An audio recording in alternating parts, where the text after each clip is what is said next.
Voice of Cameroon, la voix de l'espérance.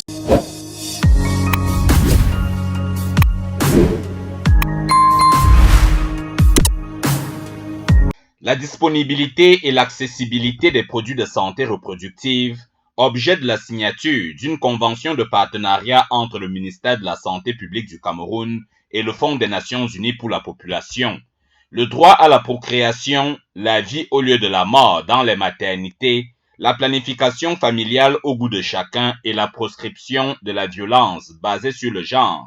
Les 4 principaux axes sur lesquels le gouvernement camerounais et l'agence onusienne se sont accordés ce 21 décembre 2022.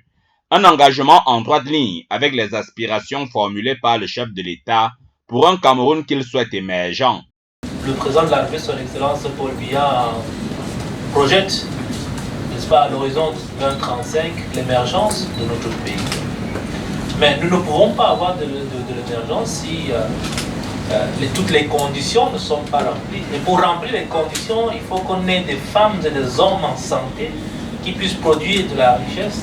Et cela nous permettra d'atteindre cette émergence à l'horizon 2035. Il n'y a donc de richesse que d'hommes. La signature de cette convention de partenariat est un apport du Fonds des Nations Unies pour la population dans la construction d'un Cameroun qui se fera avec une ressource humaine à la fois féconde et ensemble. C'est une convention cadre pour rendre les produits contraceptifs et les produits vitaux pour la mère disponibles au dernier kilomètre, c'est-à-dire là où se trouvent donc les patients, les patientes, les populations et sans discrimination aucune.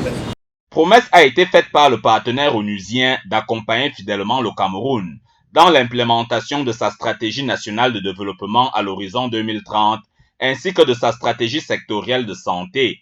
Une bonne nouvelle dans un pays où les données de l'enquête démographique et de santé réalisée en 2018 apprennent que le ratio de mortalité est de 406 décès pour 100 000 naissances.